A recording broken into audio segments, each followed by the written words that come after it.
Broadcasting furry truth and news from a Connex box in Seagert. This is Furry Frequencies, the favorite furries on your highest frequency. I'm Lifty, and joining me on the podcast this evening is Psylocke.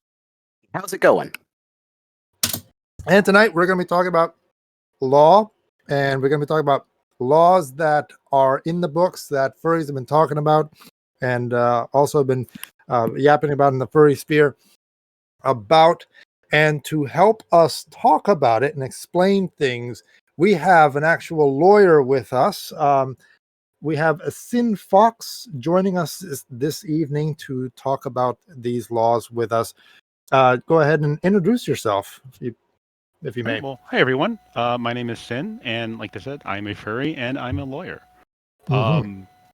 Real Nice to quickly, meet you. you're gonna get the standard, lawyers on podcasts disclaimer. This is general information. This is not legal advice. Please do not take legal advice from a podcast. If you have any specific questions about it, talk to an attorney who is licensed in your area.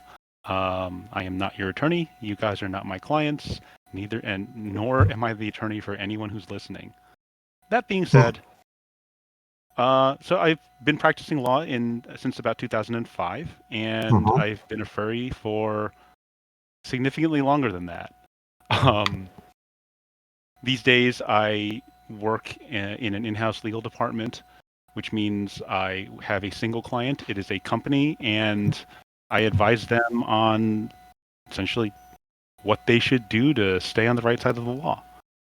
In my copious free time, I also provide legal advice to a large Midwestern furry convention. Okay. Nice. Well, thank you very much for joining us on the podcast this evening. It's a real honor. And Happy to be here. Yeah, I'm really glad that we were able to talk law with an actual lawyer this evening. And so let's just get started. We want to start off by talking about a part of the Communications Decency Act that has been getting some hubbub in furry circles, also in the political sphere, especially since last year we had a big hissy fit about it, and that has to do with social media, and that is Section 230 of the Communications Decency Act. Do you want to just go ahead and take us through an overview of Section 230 and how it came to be and what it means for the internet for it to exist? Sure, I'm happy to do so. So, real quickly, as you said, Section 230 of the Communications Decency Act is actually about the only remaining provision of the Communications Decency Act that remains in force. Its existence is a little ironic because the original intent of the Communications Decency Act was to restrict what you could say on the internet. And it focused on really restricting the distribution of what it called indecent material. And this case made it all the way up to the Supreme Court, which struck down most of the law because it violated the First Amendment. What remains is Section 230, and it's really pretty straightforward. What it says is that no provider or user of an interactive computer service shall be treated as the publisher or speaker of any information provided by another information content provider. What that means is the fact that I either operate or use an internet service provider, so, Facebook, Twitter, Parler, what have you, that does not mean that I am to be considered the publisher or speaker of something that you do or say. And I think it makes sense to kind of go back in time a little bit and really think about where this sort of principle came from. What Section 30 really stands for is the idea that merely by providing a platform for other people to speak should not make me liable for what they say. And this goes back to a Supreme Court case called Smith versus California, which was decided in 1959. Smith, the defendant in this case, operated a bookstore. And he was convicted of violating a city ordinance that made it unlawful for any person to have in his possession any obscene or indecent writing or book in any place of business where books are sold or kept for sale. And, the lower courts looked at this and said, well, he had a bookstore, keeps books for sale, and there are obscene or indecent writings, you're guilty. The Supreme Court ruled that the ordinance was unconstitutional because it violated Smith's First Amendment rights, which were protected from state interference under the 14th Amendment. The short version is that while the author and publisher of obscene material could potentially be held responsible for its effects or held liable for its distribution. One who operated a bookstore that just simply acquired books wholesale and then sold them on at retail to customers and didn't necessarily know what was in the books couldn't be held responsible for that because they weren't really, they weren't the publisher, they weren't the ones speaking, they were just sort of providing a channel where people could come in and buy books that they wanted. Well, it is quite interesting that from this court case about a bookstore, we were able to morph that law into protecting the internet. And of course, I think back in about 1990, in the 90s, of course, that was when it was implemented for the internet. And so back then we didn't have, back then we didn't have things like Facebook or MySpace or any social media back then. I'm interested to get your take on this. Do you feel like Section 230 had a lot of leniency for social media, considering that it wasn't made or it was implemented at a time when social media didn't exist? Well, so I think it makes sense, like you said, to fast forward to the 90s. And I want to talk about two cases because, we didn't really have Facebook or Twitter or things like that. But we did have interactive online services where people could communicate with each other, either in a broadcast kind of a one-to-many mode or in a narrowcast sort of, one-to-one or one to a few people model. In 1991, there was a case out of the Southern District of New York named Cubby Incorporated versus CompuServe Inc. So, all the furries can laugh now. But this case involved a libel claim. So the plaintiffs sued CompuServe because another user on one of their online forums published defamatory content about a competing newsletter that the plaintiffs had were operating. CompuServe didn't dispute the defamatory nature of it. They said, it's terrible. However, there was no evidence at trial that CompuServe knew or could have known about its existence because CompuServe did not moderate posts. It didn't moderate things. It didn't edit things. It just said, I'm going to give you some tubes. You guys can put whatever you want on there. And the court concluded, the district court concluded that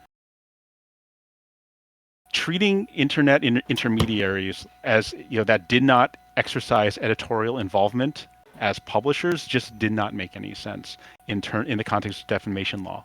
In order to defame someone, you have to publish something, generally speaking. And so what the court in this case declined to do was essentially treat the internet provider, so the distributor, as a publisher. They didn't edit things. They didn't control what people posted. And so they were found not to be committing defamation. Mm-hmm. Contrast that with a case, another case out of New York.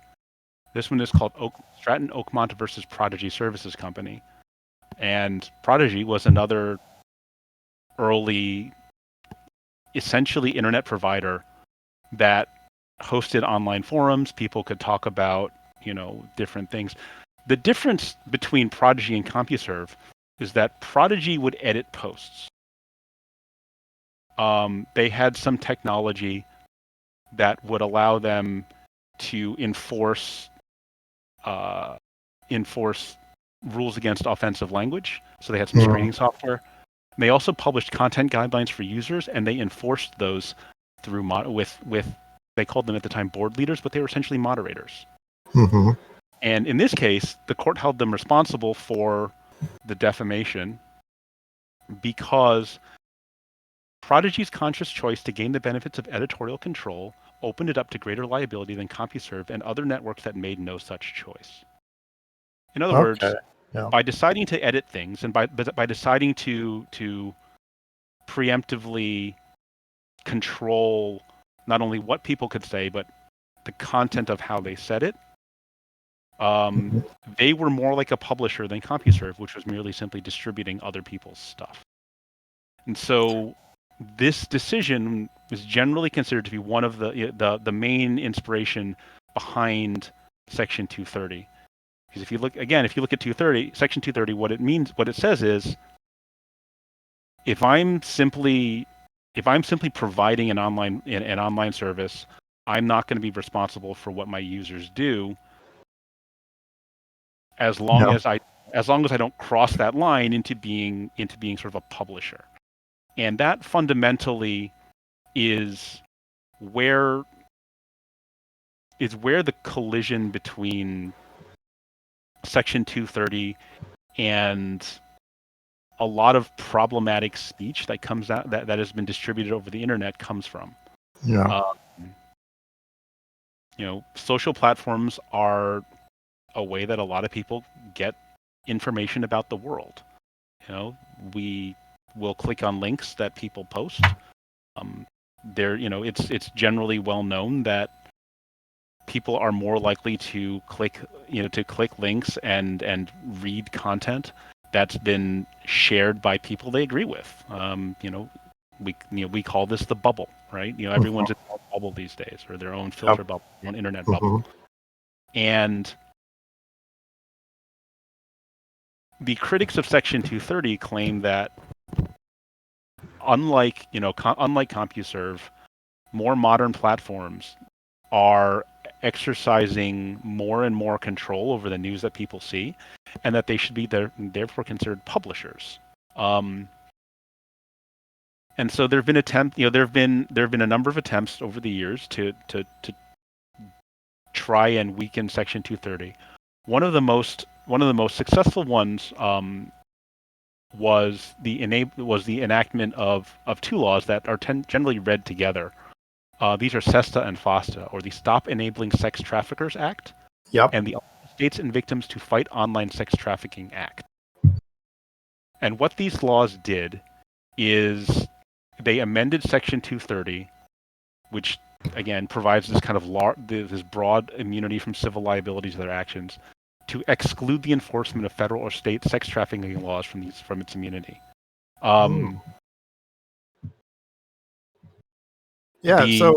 So we actually talked about FOSTA and SESTA a while back on this podcast, but I never even knew that Section 230 was tied in to FOSTA and SESTA enforcement. And so, I'm learning something new about this right now. But go ahead. Sorry. Yeah. So the long formal name of these laws is a bill to amend the Communications Act of 1934 to clarify that Section 230 of such act does not prohibit the enforcement against providers and users of interactive computer services of federal and state criminal and civil law relating to sexual exploitation of children or sex trafficking and for other purposes. This came out. One of the big drivers behind the bipartisan effort to pass this law was were numbers from the National Center for Missing and Exploited Children, which showed that there was a significant increase in reports of child sex trafficking, attributed largely to an organization that ran a website called Backpage.com.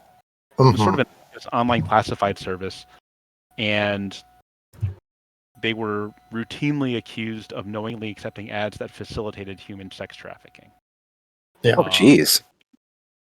Yeah, and Backpage was also raided by federal law enforcement, and that's another matter entirely. But that the sort of facts of that case gave a lot of support to the effort to pass this exception. And so what that means is, with respect to sex trafficking, an online forum, an interactive computer service, does not get the Section 230 immunity that it otherwise would against any liability for violation of federal sex trafficking laws. All right. And so a lot of so it's all sort of wrapped up together, and there are people who believe that Section 230 is currently too broad, and that there should be other exceptions for it. One of the most commonly sort of cited cases where we should find more exceptions to this law comes in the form of hate speech. Hate speech, is in general still considered to be speech, unless it crosses a line into calling for violence or calling for immediate lawless activity. And so, simply saying I hate some group of people isn't going to cross that line. What current case law is really looking for is a more specific and direct and immediate call to action. So it's not like, I hate, it's like I hate Republicans. It's more like I want you guys to go out into the street and attack this person, one specific politician. So what you're saying is, like, if someone were to say, not to get too curt of any, but say incite something against someone or this group, that is not protected speech at all. That person will be held liable. Or the classic example, if I go into a theater and yell fire and people get hurt because they're trampling over each other, that would not be protected at all. That's what you're saying. Right. So okay. The idea that essentially it's called the fighting words exception, or the fighting words doctrine. If I call for violence, if I'm calling for violence, or if I'm calling for lawless activity, for me to lose First Amendment protection from that, I need to be very specific and direct and call for immediate violence, like right now. And the fire in a crowded theater statement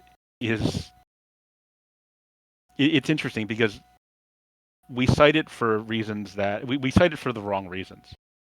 The actual quote comes from Justice Oliver Wendell Holmes, and the line is, "The most stringent protection of free speech could not protect a man in falsely shouting fire in a theater and causing panic." And which is fine, but the case that they were talking about doesn't have anything to do with fires or theaters or false statements.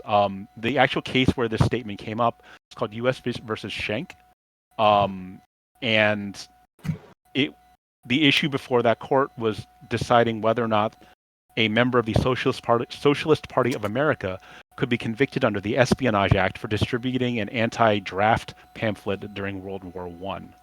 Oh. And this is what the pamphlet said: "Do not submit to intimidation."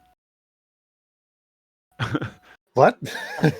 it advised people not to submit to intimidation, and then confined itself to using peaceful measures such as petition for repeal of the act. And then the other side, it simply just said assert your rights. And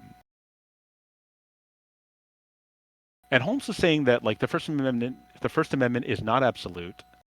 The actual ruling in that case was that the pamphlet posed a clear and present danger to a nation at war, and it landed that guy in prison. The case was overruled in what's generally considered the sort of leading case that explains where the First Amendment protection ends, and that's a 1969 case called Brandenburg versus Ohio. Yeah. In there, the court determined that inflammatory speech, even speech that advocated violence generally, in the case by the KKK, was protected under the First Amendment unless the speech is, and this is the quote, directed to inciting or producing imminent lawless action and is likely to incite or produce such action. So acquiring the credit theater doesn't really mean what most of us think it means.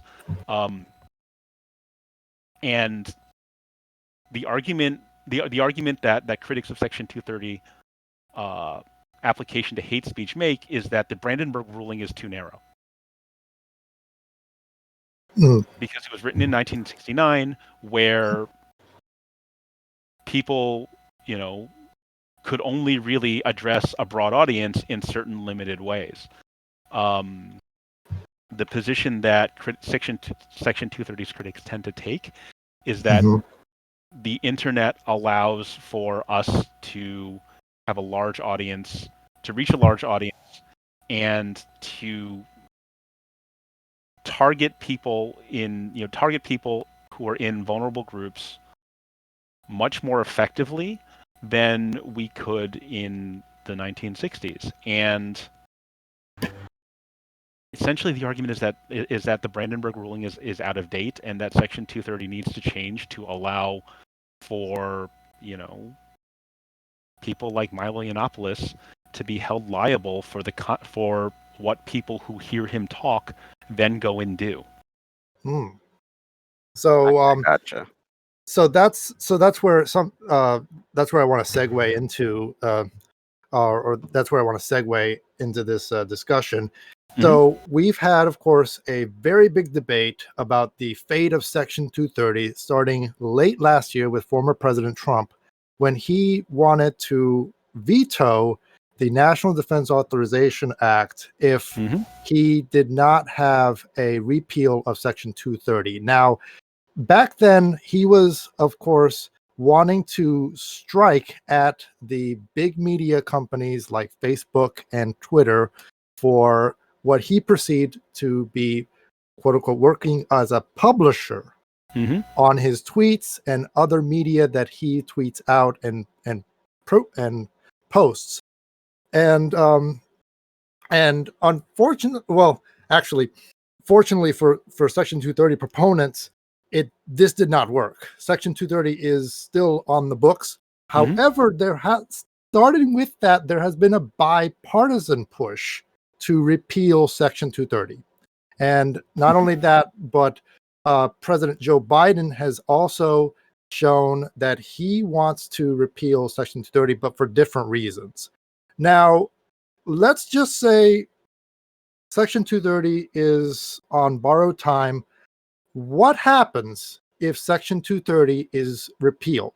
Like, do you think that there will be other laws or other statutes that will be in place to essentially supersede Section 230 and still give protections to platforms that aren't really acting as publishers, but also actually perform much broader acts than Section 230 was able to do? Yeah, so it honestly depends on what would actually happen. So, I mean, we've seen one successful restriction of the reach of Section 230, right? SESTA and FOSTA, where they just said this particular type of activity, Section 230 just doesn't apply to. It just added another exception. So 230 already didn't apply to criminal activity or intellectual property infringement. So an internet service provider couldn't just host pirated content and then claim Section 230 immunity, for example. And so adding exceptions to laws happens all the time. And in that, sort of in that model, Congress could just decide that, yeah, we don't think this type of activity should be covered, and they can just do that. And what will likely happen in cases like that is that the platforms will just stop allowing that kind of activity.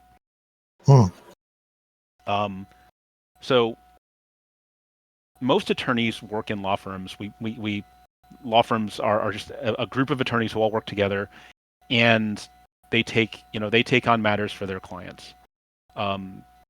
In-house attorneys are a little different. Like I said, I have one client. It is my employer, and it's my job to not only tell it, hey, here's what the law says we should do, but then to tell it, then to give advice on like how we can go about doing that.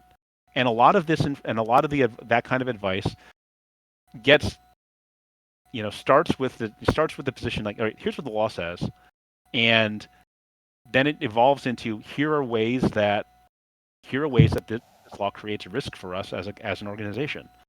And then I will often work with my clients to figure out what we can do to manage that risk.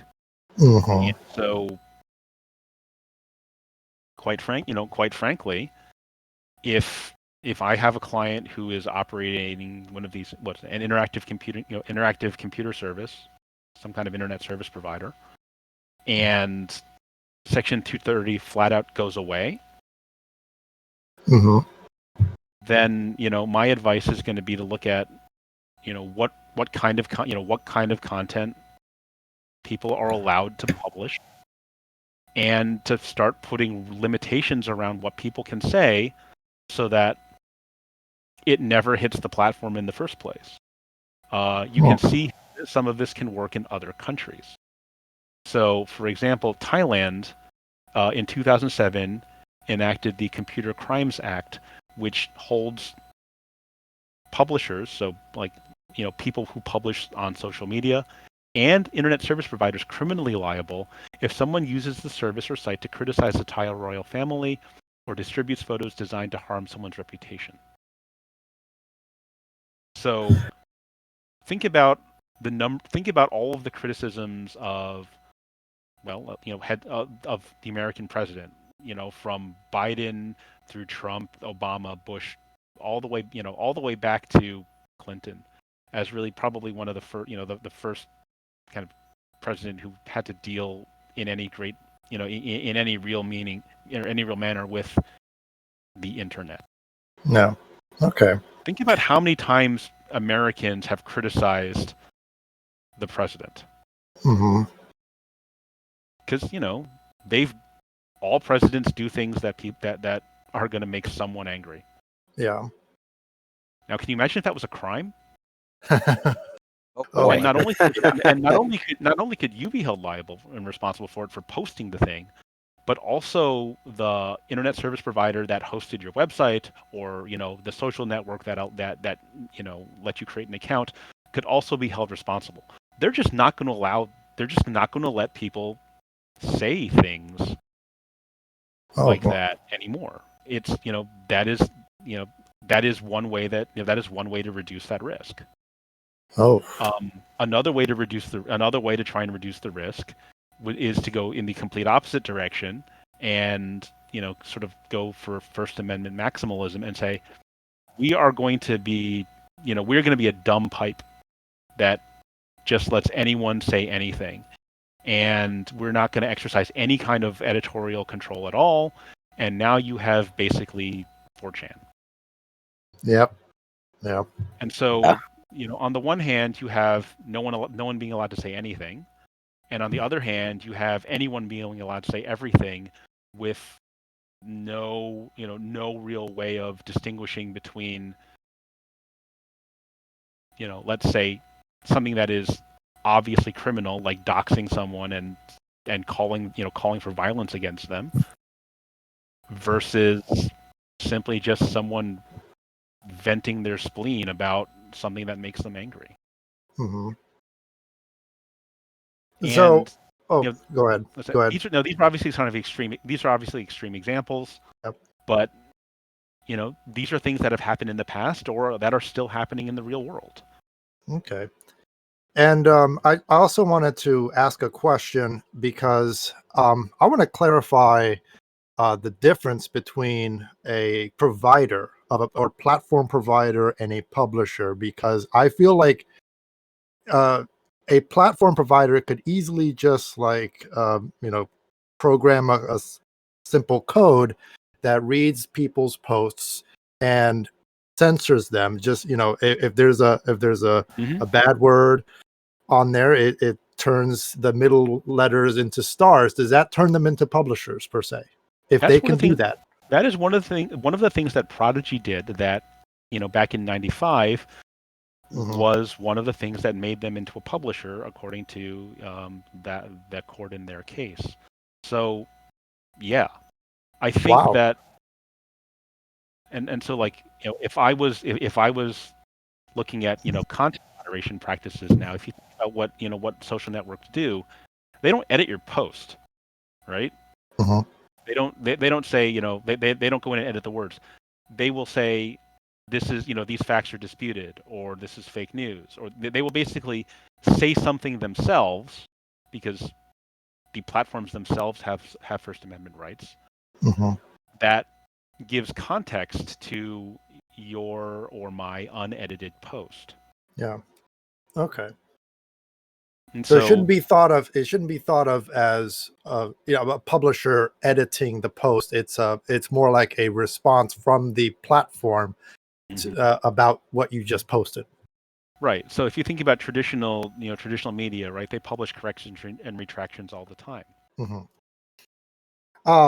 So I now want to pivot to our next topic, Sure. because this has kind of gotten a lot of talk in the furry circles based on what furries believe it could do. And I want to pivot over to the Stop Internet Sexual Exploitation Act. I think it's still drafted in Congress by Senators Merkley and Senator Sass. It's a bill to prevent the uploading of pornographic images to online platforms without the consent of the individuals in the images. That's actually the text of the bill. Hmm. Um, Yeah, this so is the anti-revenge porn law. Yes. So there was a lot of talk about sometime in December about this law, and a lot of people thought that this would be the death knell for sites like Fur Affinity, and Twitter would heavily restrict pornographic and not safe for work postings, so that they don't have to run afoul of this law if it were to be enacted. What is your take on this? Because this is surprisingly brief law compared to what we see coming out of Capitol Hill, and it's 9 pages. 9 pages, and it's surprising that 9 pages created such an outcry in the furry community. What is your take?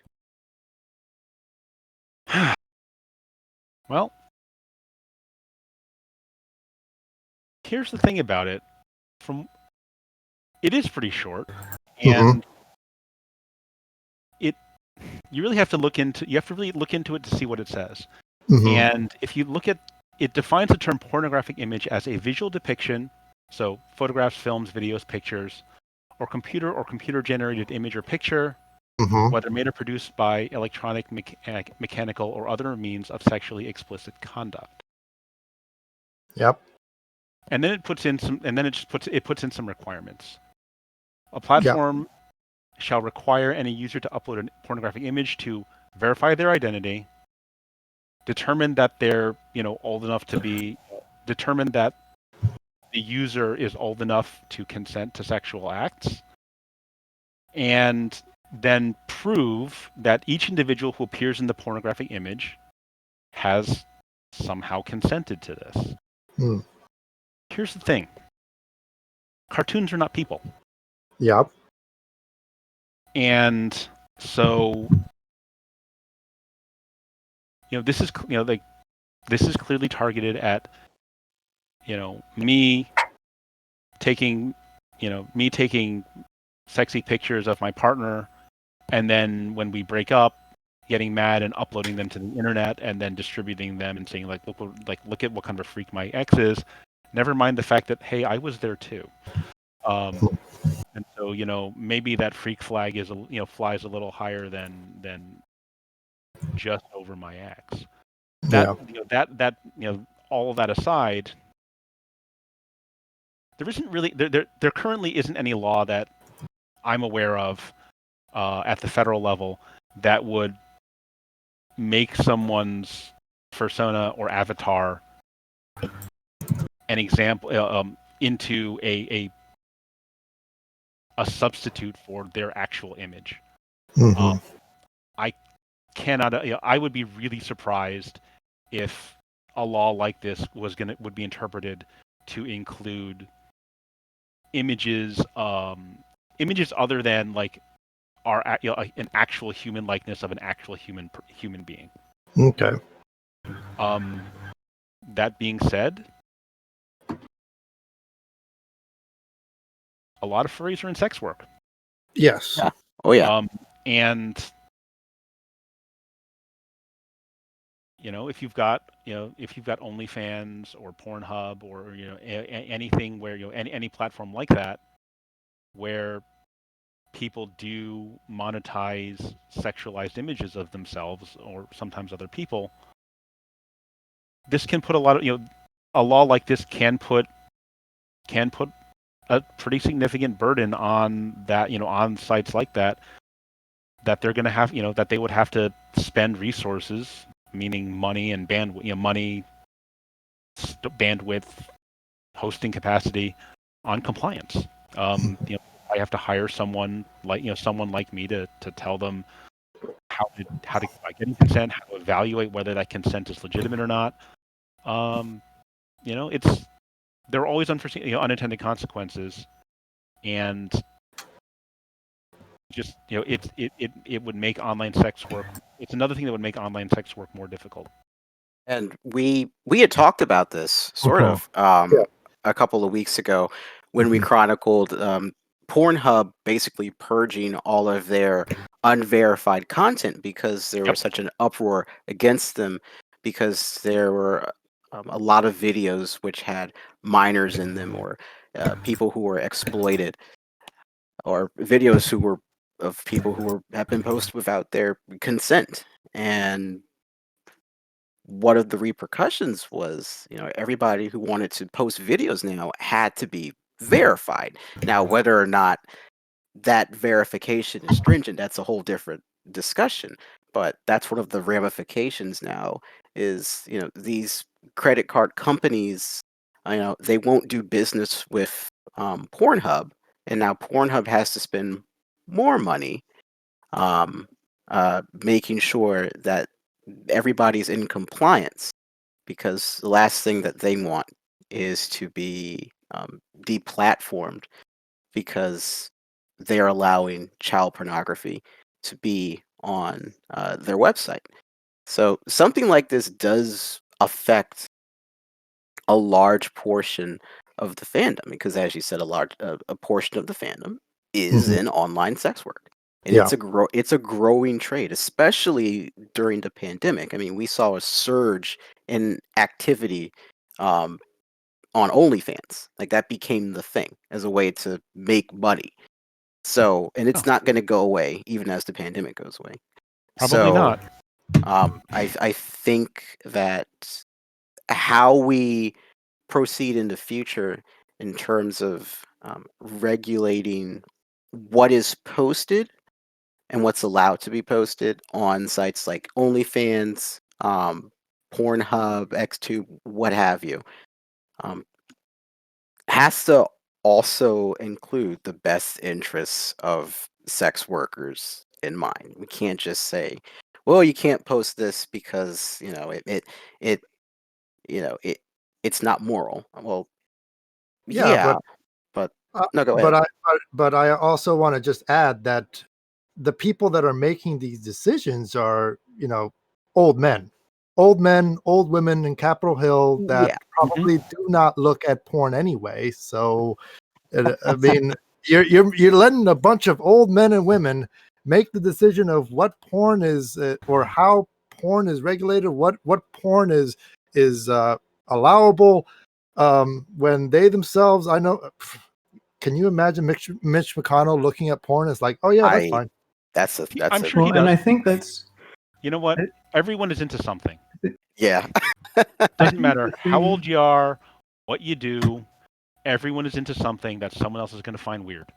Yeah. And this is. I mean, I don't think that I don't think that this bill is out to destroy all pornography, right? It really is. yeah. Yeah, go ahead. Our producer Happy wants to say in this. Sure. Go ahead. Yeah, and I agree with what you're saying. I think it's not directly targeted at that, and as Lifty was saying, like, it's a bunch of people who might not be really aware of quite what the impacts of what their proposed legislation might have. And I think that's what's kind of bothering a lot of people about the bill. It's that it's very vague wording that could have unintended repercussions. And I want to make it clear, we're not saying that, child pornography or revenge porn, any of that should be allowed on sites like OnlyFans and Pornhub. We're not saying that at all. Nobody's saying that. But if we're going to legislate what gets put on there, it has to be also done with sex workers in mind. It can't be a vague bill that says this, and this can't be uploaded. Everything else, well, we'll leave that to the websites to figure out, or hope something happens. No one wants that because that benefits nobody, and as our producer said, Happy said, it leads to unintended consequences down the line. Yeah, right. And so one thing I think not a lot of people know about Congress and state legislatures too, they all employ attorneys whose job it is to talk to any member of the legislature from any party or no party, depending on if you have an independent, and write bills for them. So like these are people who have graduated from law school, they're licensed practitioners, and it is their job to say, yes, Congressman, you want to write you want to write a law that does that you want to write an anti-revenge porn law. All right, we'll put one together for you. These people are not partisans; they're professionals, and they will and it is their job to write bills that that they think will pass constitutional muster. Do they always get does every legislator use them? No, of course not. And there are absolutely outside groups that also write legislation for people to introduce into Congress or to state houses that maybe are they may be are more partisan or are really focused on a particular issue or set of issues, but they also hire professionals who write these bills and who write them in a way that they think will actually pass and will actually be enforceable. Obviously, we're all human beings and we all have our blind spots and we don't always get things right. This is why it is called the practice of law. But I think it's pretty rare for legislators to act out of like mustache twirling evil. Yeah. And I would be surprised. Like I would be surprised if this bill, if should this bill become law, it could reasonably be interpreted to affect essentially cartoon drawings. Just they're not. It's not actually a likeness of a human being. We as furries might believe, might identify very strongly with that particular likeness. Particularly if we've also, let's say, brought it into the real world in the form of a suit. But it's still not, no one, it's still not ever legally going to be accepted as a picture of like my face. Right. Mhm. I have a counterpoint to that. Sure. go ahead. So, one of the things I really like is transformation themed furry art. Mm-hmm. So, oftentimes you'll have sequences where you start out with a human being and then you end up with a furry character. Sure. Way back in the 90s, there was a site called Beast Paint where they produced porn of, of anthropomorphic animals, but the way they did it was by using body paint on live models. And so when you have a situation like what you're talking about, your transformation, or a situation where, there's a real person there, now you're getting a little closer to something that this bill might cover, should it become law. In sort of the transformation world, you'd probably have to prove that it was a picture of a picture of a person that could give, because it's focused on getting consent. We would need to identify who actually needs to give the consent, and if the image doesn't have a recognizable picture of a real person, like fake people don't give consent. They're not real. Yeah. They don't have rights. Yeah. So thank you very much for this, by the way. But so I want to just pivot to our final point really quick, because I know we're kind of short on time. And that has to do with Telegram, the controversy surrounding Telegram. So the furry community knows what Telegram is. A lot of us in the furry community use Telegram almost daily. I know I do. I use Telegram on a daily basis. And so given the recent events, people have been pushing Telegram to actually go after those who are going on right-wing views, etc. And they are looking at the sudden surge of new users on Telegram and seeing that this surge is coming from one source, and it's got to be from the Parler users that are migrating to Telegram. And of course that's not true. In the first, from what I understand, most reporting indicates that the surge in users actually came from people abandoning WhatsApp. Yeah. So coming from Durov's channel on Telegram, I'm reading directly from his post here. In the first week of January, Telegram surpassed 500 million monthly active users. After that, it kept growing. 25 million new users joined Telegram in the last 72 hours alone. These new users came from across the globe, 38% from Asia, 27% from Europe, 21% from Latin America, and 8% from the Middle East and North Africa.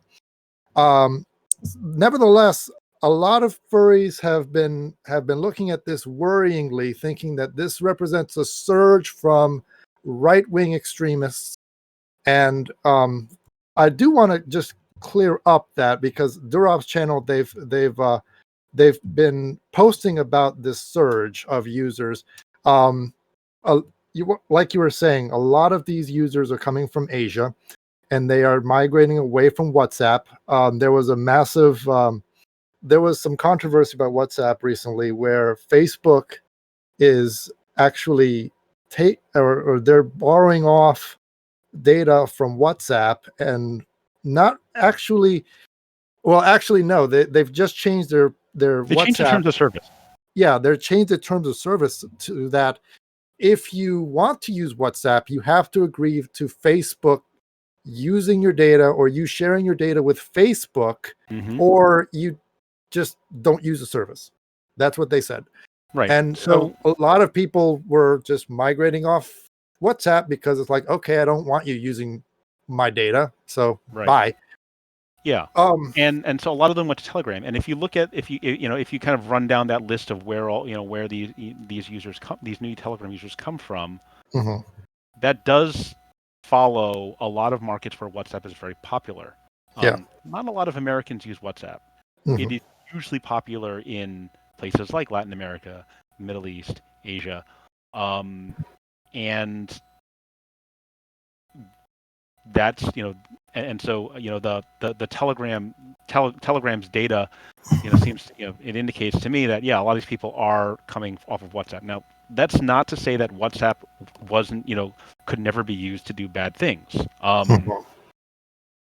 People were WhatsApp group channels in WhatsApp were in fact used in places in countries where there was a lot of political violence. To target people for violence. People were killed. Murders were planned on WhatsApp. We know this. We know this to be true. Wow. And it to me is amazing that WhatsApp has been a Facebook subsidiary for a little bit now, and people were planning murders on it. I'm like, do you not expect Facebook to know this? Well, so here's the thing about WhatsApp. There are actually two ways that you can communicate on WhatsApp. There are kind of the traditional sort of private, secured chats that are strongly encrypted. Yep. And there's this more sort of use of WhatsApp as a business, almost like a business to consumer kind of communications channel. And the data sharing that Facebook seems to be talking about really seems to be more focused around that second class of messages, which are not, which are just not the same kinds of communications that are going out over these secured channels. It's not super clear. They did not make their messaging very clear, and it's not obvious to most people what data they're actually looking for. So it's understandable that people would react poorly and move to other platforms like Telegram, like Signal that tend to be pretty anti-advertising. Although Telegram itself is actually also planning on rolling out some kind of ad-based monetization, but limiting that to public channels. Yeah. So they need everyone needs to keep the lights on, and they need to pay for the bandwidth, and so someone's got to have a way to pay for this. Okay. And Telegram, they were originally going to get into cryptocurrency, and that just didn't work for a variety of reasons. And so now they're looking at some advertising, some kind of premium services, things like that. Telegram has been deplatformed before. It has, yeah. A couple years ago, Apple kicked them off of the App Store. That's right, yeah. Because they were, people were using it to distribute child pornography, and as a result, Telegram had to do a bunch of, Telegram has had to, be a more responsible platform, and they've already demonstrated that they are able to identify public channels where people are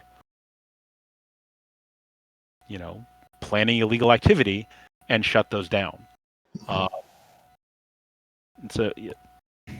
And so I also want to just ask a couple questions. Sure. Because I'm reading an article dated January 20th, so about a couple days ago, from a site called firstpost.com. Their Tech 2 section says Apple sued for not removing Telegram from App Store. Group claims app has hateful content. And the article does say that a group called the Coalition for a Safer Web has sued Apple for not removing Telegram from its phones, its pads, its technology per se. Or it hasn't removed the Telegram app from the App Store, but they also will be planning to sue Google for doing the same thing. They want to get off the Play Store. Yeah. Now, I just want to ask, we know that Telegram is a global platform used by millions of people all over the world, and the usage in the United States is about 2% of their total global usage. The Telegram is based their actual UAE worldwide. now, I think. yeah, their operational base is in Dubai. Their headquarters is in the UK. So with such a global, with this being going on a global platform like this, what is the merit of such a lawsuit? Like, will this actually go through, and they will actually be forced to remove the app, or will this just be laughed out of court? I mean, I don't know. I honestly have no idea. It's unlikely to me. But stranger things have happened. So here's part of what the lawsuit actually says. It says Telegram is currently being used to coordinate and incite extreme violence before the inauguration of President Joe Biden on January 17th, 2021. Some users have called on followers to abandon plans for second protests in Washington in favor of surprise attacks nationwide. Telegram's response is, pretty, what you would expect, right? The Telegram moderation team is constantly monitoring public activity on the forum, processing reports from users, as well as proactively removing public calls for violence. In January, over 3,000 public communities were banned for violating the company's no calls for violence policy globally. Less than 6% of the calls for violence around the world were taken down in January were related to events in the U.S. And then they repeat the less than 2% of their users are from here. Yeah. Where Telegram's users are from is a lot less important than where Apple and Google are located, which obviously is in the United States, because Apple and Google operate the stores where people can actually download the application. And so, if they were forced to pull it, then one of two things would happen. Either they would be forced to actually actively go and remove the app from everyone's devices, which we know that they're both capable of doing, or they would just simply stop making it available, and the apps would, the applications on our devices would just get more and more and more unstable and insecure, as they don't get patches, and they don't get patches or updates anymore. Yeah. And eventually they would just stop working. So platforming is a real thing. The vast majority of mobile phone users in the world have Android devices. Yep. And the population of iOS users is also very large in and of itself. And so if the primary way for getting access to the application easily isn't available anymore, you're going to see usage decline. Yeah. And I don't think anyone, unfortunately, without someone being able to open up another app store, which in Apple's cases would be very difficult, and even Google's case would Amazon operated one. I don't know if it still exists or not, but no one really used it as far as I'm aware. Who didn't? Yeah, I do remember the Amazon App Store, and Yeah. they used to offer free apps every day to try to entice people to keep using it. I think the third option that people might go for is to just download the app via or off the store. It is done. A lot of people do have apps that they release on their own websites, and they don't release it in the App Store. It is done. However, with the whole issue with instability and lack of updates, or lack of delivering updates to devices in a way that's very streamlined and very easy, it'll make it very, very difficult for these apps like Telegram to actually continue to work. Right. Yeah, if it's off the App Store. Right. I mean, side loading is a thing. On Android, typically, if you want to do that, you have to turn off certain security settings, which is not necessarily the best idea. Side loading on iOS is much more difficult. they certainly don't. Apple certainly does not provide that option. So, I mean, you can look at sort of what happened to Parler, after the election and the sort of the events of January 6th. Yeah. And when Google and Apple deplatformed them, it became a lot more difficult for anyone to actually, for anyone new to find it, and then even existing users started having problems. Mm-hmm. Part of that was caused by people not really understanding how their technology worked, and so I saw a few memes about or screen captured tweets where someone said, "Hey, I just managed to delete Parler and then reinstall it, and it's all working now." And then people deleted it from their phones, and of course, then Oh no! platform, they couldn't go back and find Jesus. it. And so Wow. this was obviously someone who was not posting in good faith to get people to deplatform themselves. Mm-hmm. So I have a question. Sure. I had heard about this like Telegram alternative or like add-on or something. I don't remember where, and I just looked it up. It's called Nicegram. So like, is that like the same kind of thing that you're talking about? I don't know if you're familiar I have with never it. heard of that before. I don't really know anything about it. I don't even remember where I heard of it, but it's I've heard of Nicegram before. I know of some people who use it on their iOS devices to try to circumvent some of the issues regarding Telegram on iOS. Yeah. And especially since Apple devices are very, very iffy about Telegram being used for pornography sharing. I mean, a lot of us, we get on Telegram and we have channels devoted to just reposting pornography, and Apple doesn't like that. But as of how it works or how it works as an alternative to Telegram, I do not know. Yeah, all I know about it is that it's based on Telegram's APIs and that it is some other messaging service. Mm-hmm. I don't know anything else about it.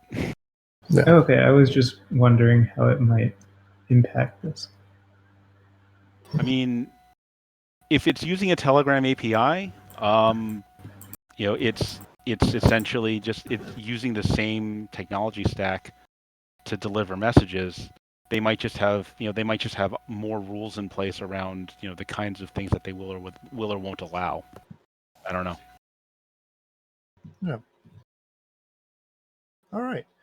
Well, I mean, I think this was a very wonderful podcast. We certainly learned a lot about the laws that we're all talking about in this day and age, and we'll probably be talking about for the future, for the foreseeable future.